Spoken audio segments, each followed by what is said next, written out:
I can assure you that your eyes are working. This is not clickbait. This is frankly something that's been long overdue. People have inched towards saying this. Maybe they just didn't fully flesh out the idea or work through their theory. I would like to think that I have, to some degree anyway. But yes, indeed, the West Coast is the Nazi Germany of hip hop.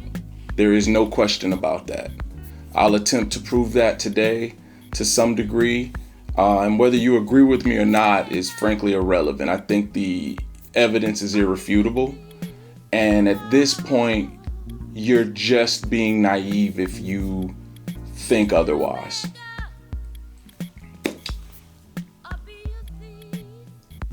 But if the West Coast is indeed the Nazi Germany of hip hop, then what does West Coast hip hop have to do with Nazi Germany? That's a fair question. So let's attempt to answer it. In modern history, there have been two world wars. Those two world wars have, and this is insane to say in terms of scale, those two world wars have garnered over 90 million casualties. Now, the vast majority of those are, of course, military casualties from battle, right? But a very, very large percentage of those casualties are civilian deaths. And sadly, that comes with every war to some degree. Now, there have been a myriad of reasons for these world wars. There's no question about that, that occurred. But there's not a question that in all of human history, not just modern history, but in all of human history, these have been the two deadliest conflicts without question. And we don't even have anything close in scale. And the only thing that we could even remotely get close to these casualties that we sort of have a number to sort of provide us context to would have to be some sort of communicable disease of some sort. But in terms of carnage due to war, there's nothing close.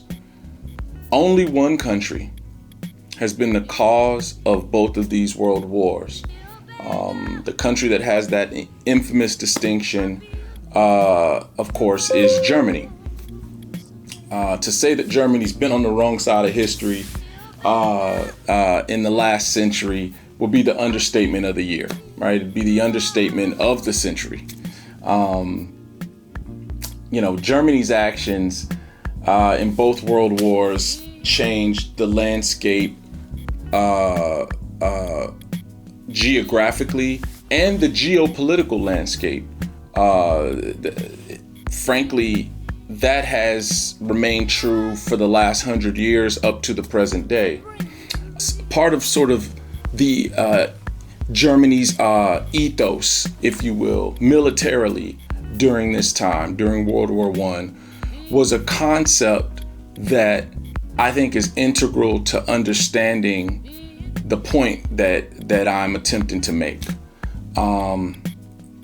And that theory is called the cult of the offensive. It's essentially a military strategy.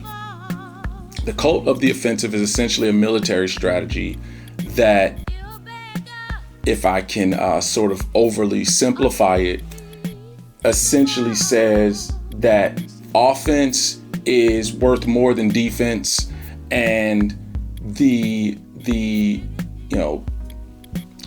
surprise and sort of unpredictableness of offensively sending our troops in to attack another country's army is in and of itself, in terms of military strategy and also philosophically, is almost always going to be enough to overcome any of our other shortcomings militarily.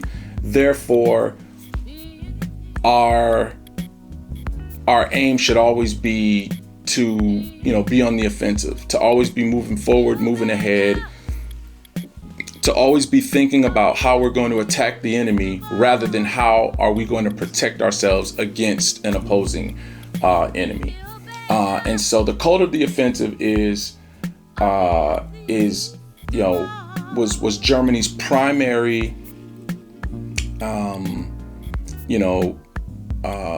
ethos, mentality, if you will, in the First World War. Therefore, if the Nazi Germany of hip hop is indeed the West Coast, then I think by extension that makes Los Angeles Berlin, right? The capital.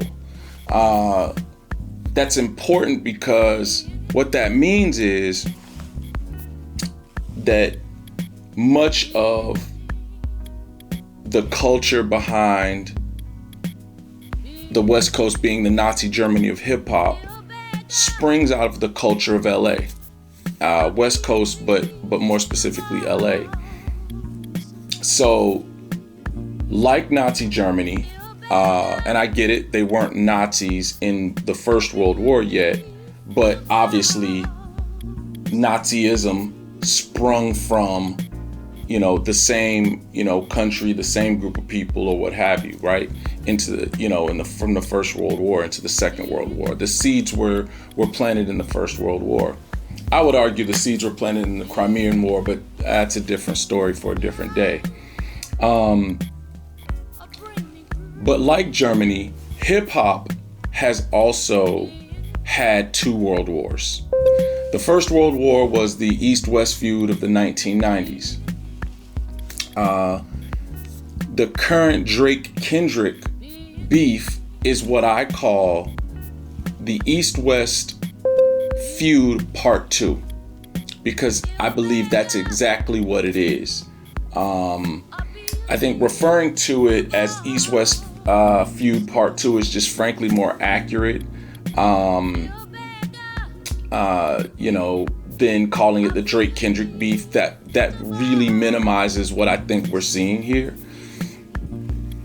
I believe that both world wars in hip hop have a ton of similarities, and we're going to explore a few of them in this piece. But I think it's very important that we establish a couple of things.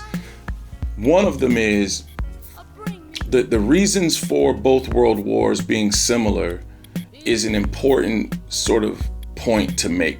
For this reason, the figureheads, the leaders of West Coast hip hop specifically, but also by extent, like if we extend that out to, corporations and media figures and even artists and even fans, that both of these world wars were set in motion by groups of people that were selfish, that were, short-sighted, and quite frankly, self-serving.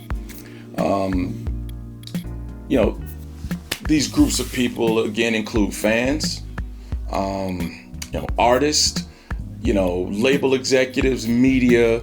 Literally no one's hands were clean in East-West feud part 1 in the 90s and in East-West feud part 2 in 2024 and now in 2025. No one's hands are clean. Not one group of people, including Kendrick Lamar's, especially Kendrick Lamar's, but we'll get there. We will get there. Like East-West feud part 1, East-West feud part 2 has been marred by violence. This, has included other rappers, celebrities, media, fans, all happily diving into the fray to give their 2 cents. And in the case of Drake's bodyguard, he was actually shot. No one talks about how he was shot. He was in critical condition for some time, but thank goodness they were able to revive him, and they were able to successfully, operate on him and get him taken care of. He was in the hospital for a couple weeks. And that's a big deal. So, no one talks about that. We just pretend like this was, a battle between a couple of guys and words were said and one of them was just too sensitive to take it. And that's nonsense. The primary difference between 2025, right, East-West feud part 2, and 1995, right, East-West feud part 1, is that anonymity for fans and media, corporations even, and artists is nearly impossible.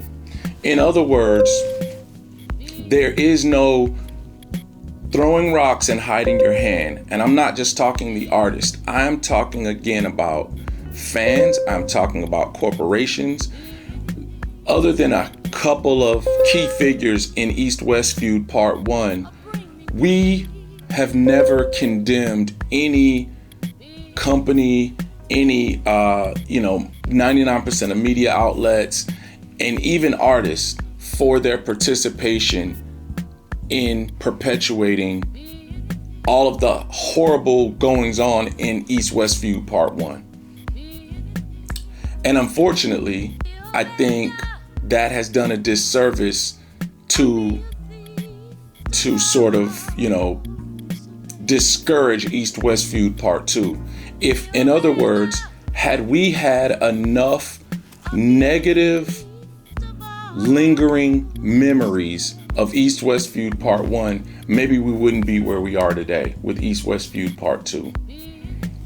Part of the reason why World War II happened is because it was a generation apart from World War I. In other words, there were enough people that died in between World War I and World War II. There were enough political figures, there were enough military figures, and there were enough citizens of the various countries that didn't remember what happened in World War I. And of the people that did remember, they had selfish, self-serving, and short-sighted reasons for entering in World War II, for participating in World War II. And I think in large part that's what we're experiencing now with East-West feud part 2.